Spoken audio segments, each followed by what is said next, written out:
Hey everyone, welcome to Restaurant Tech Trends, where we explore restaurant technology trends with some of the industry's biggest movers and shakers in a rapid fire short interview format. This podcast is produced by Incept AI. Incept AI takes restaurant orders over the phone and in noisy drive-thrus with friendliness and precision. Learn more at incept.ai. My next guest is Richard Dennis, SVP of Operations at Insomnia Cookies. Very cool brand, one of the most unique and fast growing late night delivery concepts in the country. Richard has spent his career building and scaling operations at some seriously recognizable brands like Small Sliders, Wingstop, Subway, and Taco Bell. Today, he's the guy making sure warm cookies show up at your door at 2 a.m. Very, very healthy, every time, without missing a beat. He's a proven operator who knows that in this industry, execution is everything. Richard, welcome to the show. I mean, what a great introduction. I gotta have you like follow me around so you can kind of give an introduction when I meet new people. So thanks for having me today. You the man, you the man. Well, let's go get it. Before we talk about Insomnia Cookies, I'd like to just chat a little bit about how you got to where you're at today. Follow your career progression. I saw you actually started at Target, which is kind of interesting, and I'm always curious to see how people make these leaps between industries. Tell me about like what made you make the jump from retail to restaurants, and were there any lessons that you picked up on the retail side that you think most restaurant operators should know about? Yeah, I think it's like one of those things where people just they stumble into either retail or to restaurants. I mean, my degree was public relations and advertising, but I had the honor of actually working for Target when I was in college. So when I got done with college, they gave me a great opportunity to come in as a management level, and I learned a lot.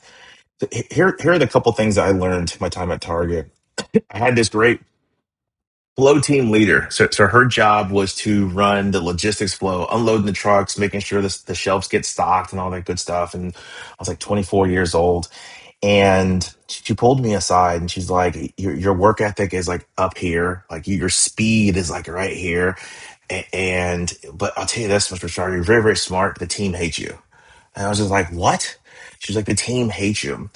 And I had the privilege of getting like really good feedback early on in my career. And really what that feedback was is I wasn't taking the team along the journey and I wasn't really listening to them as far as what their thoughts were. So me getting that really, really early in my career really helped me out during my time at other large companies. The other pieces I learned from retail I use still today in food is really those visual cues that you have to focus on in retail. Do you have full end caps? Do you have properly zoned shelves, right? Are you creating a journey or an atmosphere for your customers to come in and actually buy something, have that impulse buy? Hey, I'm coming in for my detergent or coming in for my milk, but how can I get you to buy a shirt or buy a toy for your child? And so that really ingrains that into you that I've used here in the restaurant world. And it's something that I call the IOC. It's the impressions of control, right? It's everything from how's your lobby look? How's the front doors look? Are we clean? Are we inviting? Are the windows clean? One, it helps deter theft, right? But also creates that warm experience that we want our guests to come in and see. So yeah, a lot of similarities to it, but they work together. Yeah. Well, I'll say one thing you mentioned that I think just immediately stuck out is making a good transition to restaurants is your boss said you were an extremely hardworking person. And I don't think that there is an industry outside of this one where people work harder. So the industry is lucky to have you. Let's go a little bit past Target. You spent nearly a decade at Subway. Yeah. You went from being a franchise business consultant all the way to global senior director of restaurant operations. And Subway, as we all know, it's one of the most complex franchise systems on earth. I think maybe Subway might have more franchisees than any other restaurant worldwide, if not pretty close. What did that experience teach you about the relationship between ops standards and franchisee buy-in, which, as we know, sometimes can be quite difficult to secure? How do Yeah. you build one without losing the other? Very, very carefully. It's definitely a balancing act. I mean, I have to go back to my target time of that feedback I got about listening, right? Truly listening to what people are saying or trying to convey to you of what's working and what's not working. Me having that skill set and applying it into Subway was perfect, right? Because when you're in that franchise type of world, it's a partnership that you're trying to cultivate, right? At the end of the day, we're all trying to win, which is make the brand the best as possible for the guest.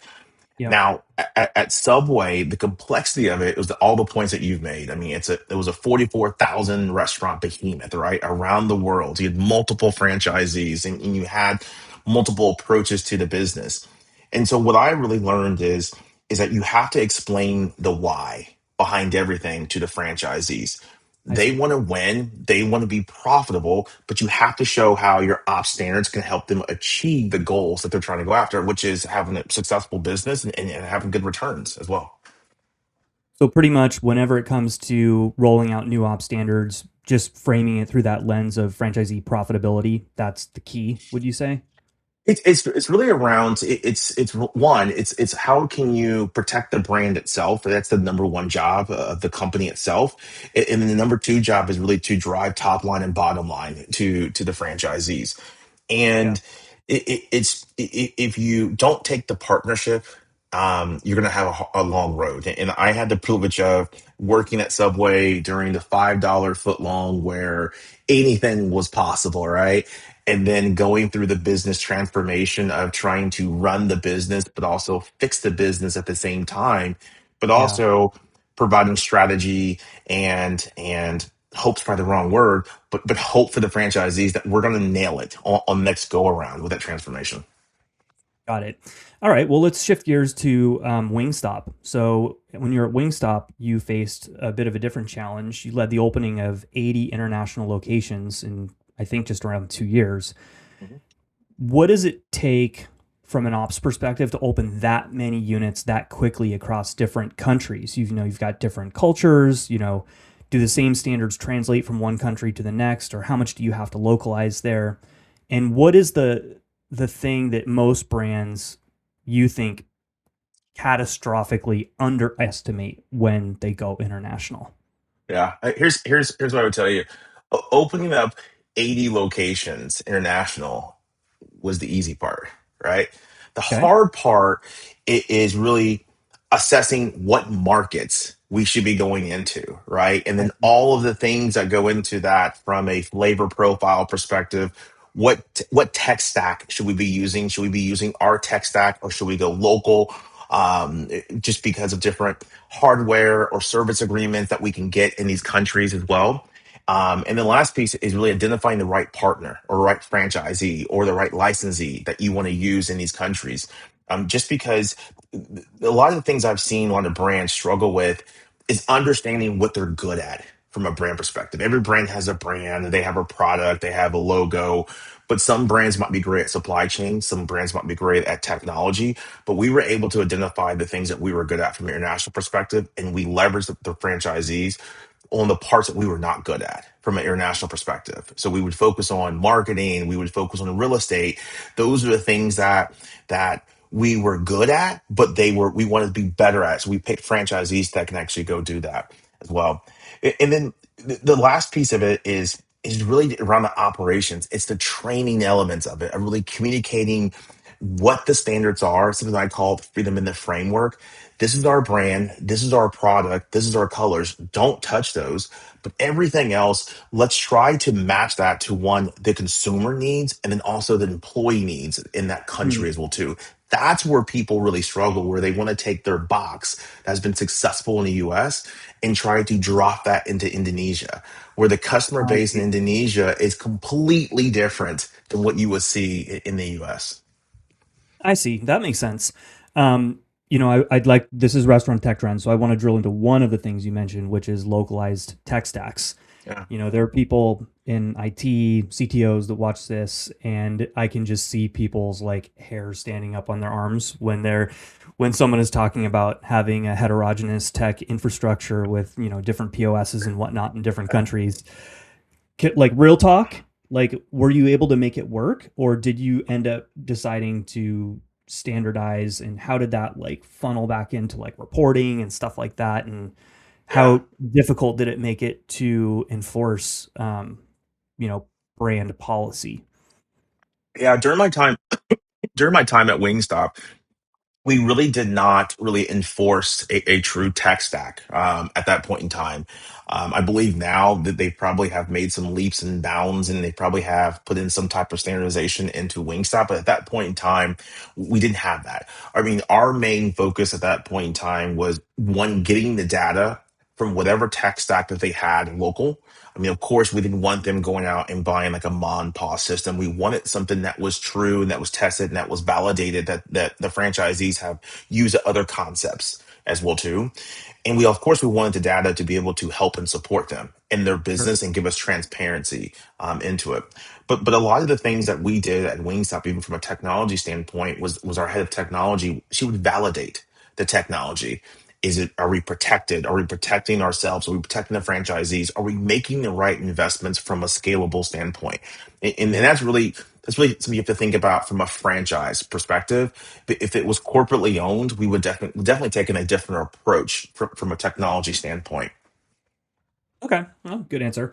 Um, let's talk about Insomnia Cookies. That's where we're at today. So, Insomnia Cookies has a very unusual operating model for, a restaurant. It runs until 3 a.m. It's built around delivery as much as walk in, and your core customer tends to be awake a little bit later in the evening than I think the average restaurant patron. How does that late night delivery first model change the ops challenges that you're solving for compared to pretty much every other restaurant brand that you've worked at? Or does it? Yeah, I mean, every brand has something unique about it, right? And so here, it's in our DNA to be up late night, right? Like we're insomniacs, and our what our job is to deliver that warm experience, that warm cookie to Yeah. everybody that's awake. The challenges that I do face is that I use both third party delivery, and I use my own delivery drivers at most of our locations. So there is a healthy balance of us using our drivers compared to third party. My overall first choice always is to use our drivers. For Mhm. us, I can control the experience. I can control that, make sure that a warm cookie is showing up and it's accurate and we're verifying it. With third party, I mean, you have your challenges at times. Sometimes the cookie can be late. Sometimes the cookie can be cold, as well. Yeah. But our primary goal is always our drivers. From a late night perspective, I really look at it as very similar to like what I did at Taco Bell. And you have different consumers at different day parts, right? So I might Yep. have the soccer mom during the day, and then at late night, I'm going to have the college kids down in Austin, Texas, that will flood one of our bakeries from 1 a.m. till 3 o'clock in the morning. And at 1 o'clock and 3 o'clock in the morning, anything's possible at that point in time. But we will still want to deliver that warm and that safe experience to all of our guests. I've got to ask this question, right? Yeah. Has Insomnia Cookies seen any growth patterns in its business that correspond to the legalization of certain substances or the opening of different types of retail establishments in close proximity to your stores? Maybe. Maybe. I don't know. I don't know. I think that's a really good data point that somebody can probably go Google, but maybe. All right. Well, let's talk about Insomnia's growth. I think the company is targeting 1,800 locations globally over the next decade. I Yeah. think you're around 350 today. Is that right? Yeah. We're over 360 right now and we're still Okay, going. great. Yeah. That's awesome. I mean, that's like insane growth. We talked earlier about opening 80 wing stops internationally, and now we're talking hmm about basically 5xing, the number of units that you've got. From a purely operations standpoint, what has to be true before a brand is actually ready to scale like that at that pace without the wheels just completely flying off? Man, it's as much it's process. I mean, it's codifying our process from how we onboard our team, on how we train our team, and then also how maniacal we are over a warm cookie. I mean, I can't tell you, like, I keep bringing up warm. I mean, that's all we ever think about is how can we deliver that fresh cookie at all times, and how can we be consistent as well too. So it's really just codifying the core.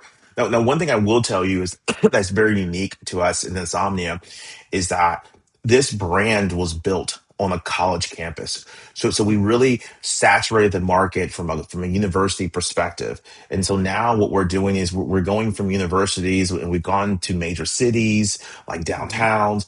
And now what we're going into is more of the suburbs. So really we're following that journey of of a young person. I'm going to college, I get a job, now I'm having a family. And Yep. now what we're targeting next is non-traditional, right? The train stations, the airports, and Yep. then the fifth prong is international. All five of those buckets are location, they operate different. They still deliver that warm experience, but the day parts are different. Where I deploy my drivers as well too, what type of labor I use, what type of hours of operations I use, but it's all still true to codifying your ops into all of your processes.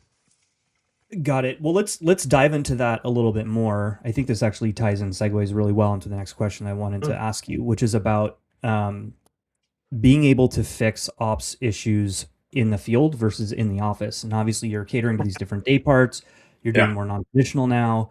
You have different playbooks, for each one of these different concepts. Um, how are you effectively making sure that you've got a team that can walk the floor, like read the schedule, coach, in real time? How do you build a culture of that kind of like real hands-on leadership and do that at scale? Like, how are you architecting the organization to actually be able to do that? And Yeah. what role is technology playing to make that possible, if any? Yeah. You long question, but then let me unpack that multiple different ways here. So what Sure. I would say here at Insomnia, one of the benefits that I have working here is a CEO and founder. I mean, just the word founder of Seth, who create the business, is extremely helpful. I mean, we talk about hands on. He's very, very hands on. He's tasting cookies. He's showing up to locations, and that really helps sets the tone for us in the company. For me, one of the things I've always told all of my teams is no cubicle decisions, right? If you're going to make a decision, then you need to be out in the field to verify is it actually working as well too. So even for me right now, I'm actually on the road because I want to be out there in the field and see exactly what are the pain points that we need to go back and solve, right? Mm-hmm. And then also I like to ask the question to team is saying, hey, we just rolled this new process. Tell me where you're cheating. And they're like, what? Like, just tell me where you're cheating. It's my way of understanding of like, we told you to do something this way, but you've maybe have found an easier path to actually execute. And then Yeah. if you did, let's steal it and let's codify it. And then also from my ops services team is what I told them all the time is, hey guys, let's get it 80% there. Let the field take care of the other 20%. The last part of your question around technology as an operator, I'm looking for technology to be an enabler, to make the business easier for us in operations, to really give us the data that we need so we can understand where our pain points are, where our successes are, and then also some new things that we're not thinking about as well.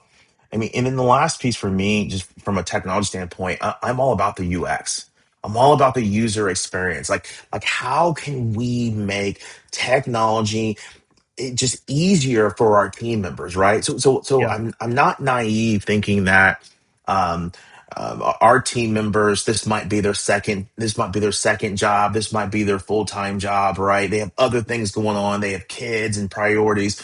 We want to make this very straightforward, right? And so that's where I look at technology from our button placements, how we ring up sales, how we deploy our drivers. Want to make that really simple, less clicks, like less clicks Yeah. leads to less errors. Sorry, I was very long-winded on that one. Well, it was a long-winded question, so it deserved a long-winded answer. And I do want to dive a little bit more into some of the tech specifics, specifically on Yeah. POS. But there's something that you mentioned that I'd like to click on just a little bit more, which is, you create the op standards, and then you go out in the field, and then you see that an operator is doing something a little bit differently than what the standards say, and you use the line, you say, "Hey, tell me what your cheat is," Yeah. and Some of those ideas, I'm sure, are really good ideas that you do want to codify, like you were saying. Mhm. But I'm sure there are probably some ideas that are not good ideas as Yeah. well that you hear. How do you surface like the ones that are good versus like having that conversation with the operator saying like, no, I don't really think so. You need to come back to standard here because that can be tough. Yeah, it could be tough. But I mean, the way I've always looked at my career in operations is if somebody's doing something wrong to our standard, as long as they're not violating like our code of conduct or our food safety or our essence as of a brand, Hmm. then it's something that we should definitely be looking at, right? Like if you become closed minded in this world of restaurant or service industry, you're dead, right? You have to be able to feel good about ambiguity and really pushing the line. I mean, from a technology standpoint, I mean, some of the challenges that any company of this size goes through is really communication. Is how can you have that true organic back and forth communication with the Yeah. frontline teams to the people that are sitting in our support center as well too, but to do it in a way of speed so we can hurry up and we can solve it and communicate out the new changes and processes. I mean that's a challenge at times. Yeah. Okay. That's a great answer. Let's Thanks. move back over here to the tech stuff. So you talked about button placement, fewer clicks, Mhm. having technology not get in the way. Probably the most core piece of technology for any restaurant operation is the point of sale system. I believe you guys use Revel as your POS. Correct. And as the person that's running ops, how do you think about what you actually need from a point of sale system? What gets oversold to you? And if there was like one thing that your point of sale system could do that it's not doing today, what would that be? Yeah. Yeah. So this is what I need a POS to do for me in a very, very simple way. I mean, transactions are seconds, right? Yep. Speed is everything. And so Yep. I need a POS that allows me to quickly ring up the order and then check for any kind of a loyalty and card reader and payment quickly in and out. Yep. That's first step. Second step is really the data itself. Ability to be able to unpack all of the data out of the POS so that we can understand what's working and what's not. Um, give me 1 second. Okay. Sorry about that, Justin. Pulling all the data out is will too. One of the things that a couple of things that I think gets oversold from a technology standpoint in POS is when POS companies try to do multiple things, right? Hey, Yeah. we're a one-stop shop. We can do all of this. We can do all of that. When their core business could just be truly POS. Like, hey, we're a POS, but we're also a back office. We're also labor Yeah. scheduler. We're also an LMS system. And then you kind of start getting elements of like, hey, the POS is an A, but your LMS is a C and your labor is a B, right? That's not good for me, right? The other elements that I don't think people really take into consideration is the service, right? A lot of times when you sit through the RFP, they're going to tell you all the great things about it. Hey, you're going to save money doing this, you're going to save money doing that. But you don't ask the questions of like, hey, if my POS goes in at 1 o'clock in the morning, is somebody going to be available? Well, we're working on that. No, no, no, no. I need to know, right? And then the other piece of it too is really based on where your company's vision is going. Because I mean, you're going to lock yourself up for multiple years in this POSs. So if you Yeah. have aspirations of international, you need to make sure that you're getting a provider that can actually support you in the Yeah. countries that you're going to, hardware, software, and a service standpoint as well too. I think people just miss that. I think people just get so caught up on, oh my gosh, I don't want to spend the money, but it's Yeah. an investment into the business. Sorry, very long winded. I'll get passionate No, about that was great. Feel free to just plead the fifth on this one, but is there anyone out there in the POS space that you think is doing a particularly good job right now that you'd want to shout out? that. There's multiple great POS systems out there, and I also think that there's some POS systems that don't exist today that will Mm, exist in the future, especially look at AI. That's a very good dance around the question on that one. How's that? totally fair. All right. Well, last question that I've got for you here, and I think a lot of people can relate to this situation. So, Insomnia, you guys recently completed a major ownership transition. From an ops perspective, what does private equity ownership change actually feel like for you from the inside, the business? And how has it changed, what you're expected to deliver and how fast? And before you answer the question, let me just preface it with I've talked with a lot of people that have gone through this exact situation Yeah. that have encountered a lot of ugly surprises or things that they weren't aware of were going to change. A lot of org changes happen oftentimes in these ownership transitions. Um, Share your experience. It's been phenomenal. It's been great. I mean, Okay. what we kind of look at is, I mean, we have different pillars of the company, right? Part of our long game. And the type of partners that we have right now from private equity, I mean, we're very aligned and we're very focused of where we're trying to take Insomnia Cookies. And I don't think we would be in this position if we didn't have our CEO and founder, which is Seth. And so he is a big proponent of where he wants the business to go, and we're all very aligned to it. Having this group with us has been extremely helpful from an insights perspective, from a data perspective, and of course they're in different businesses as well too. To help really kind of guide us in the right direction. But no, I think it's been phenomenal. And I also have heard the horror stories from other people that have gone Mhm. through this. And I am actually extremely lucky to actually say that this has been nothing more than a very positive experience. So I actually, number one, I actually believe you. I do think you are very lucky. I think it's not the norm for that to happen. Yeah. So I do truly hope that that is the truth and that's the case because if so, like you're definitely in the minority. That's awesome. All right, well, Richard, we're at the end of our formal questions, but we're not done yet. That's All right. because we're going to finish this up with a series of rapid fire questions. Oh yeah. So, yeah, Richard, a Let's little surprise for you. Got a yeah, series let's of go. questions I'm going to ask you. For everyone that's watching or listening, Richard has no idea what these questions are that I'm about to ask. The rules of engagement, Richard, are try to answer each one of these questions with one word if you can. If you can't answer with one word, try to do it with one sentence. Are Oh you man. ready? Okay. Very long winded. Let's go. All right. Classic chocolate chip cookie or something wild off the menu? What are you ordering? Chocolate chip. Chocolate chip. All right. This is a bit of a softball. Late night craving, cookies or something savory? Cookies. All right. What's the best cookie dunk? Milk, coffee, or no dunk? Straight up. Straight up. All right. Would you rather run one flagship location flawlessly or 500 locations at 80%?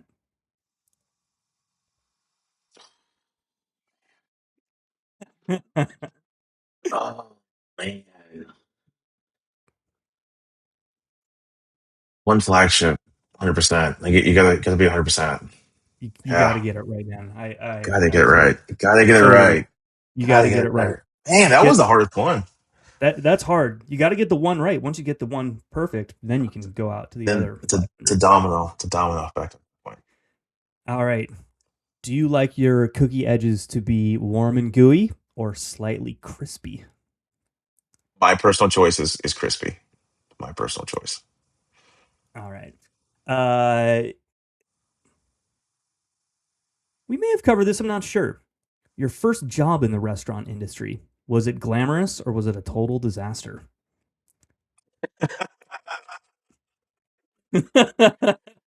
Disaster.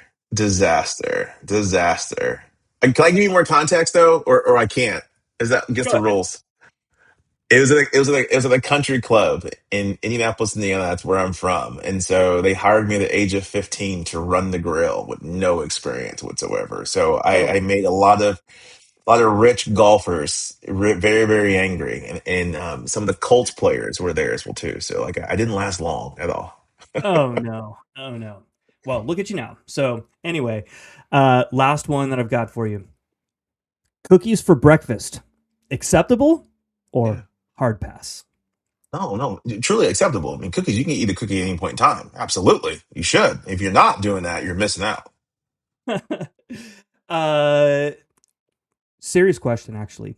Yeah. Um, with the rise of like all these GLP-1s, I can imagine this probably having an impact on your business. Have you seen any negative impact from the rise of like Ozempic, tirzepatide, retatrutide, any of these new weight loss drugs?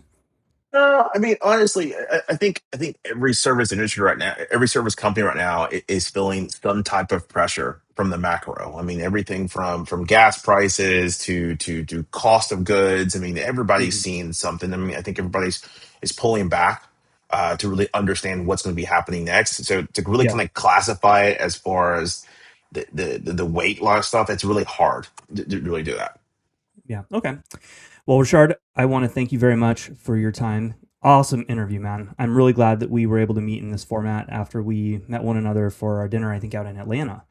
Um, Dallas, my Dallas, hometown. Dallas. Dallas. It was good. It was good, man. It was perfect. I think it was the first one that you guys did, and I would say if if nobody has done it, you have to do it. I don't like going to a lot of conferences and hearing the same thing, but it was the first time being able to sit in a room with other operators, HR people, technology people, and having like a true, honest conversation about technology and from a holistic perspective. So I actually found it very, very beneficial, and I would definitely do it again. Awesome, man. Well, we're going to be back in Dallas later this summer. We might even be in, I think, in June. We'll give you a heads up when we're out there. Okay. Um, Everybody, Richard Dennis, SVP of Operations at Insomnia Cookies. Richard, thanks so much. Thank you. Have a good day. See you later.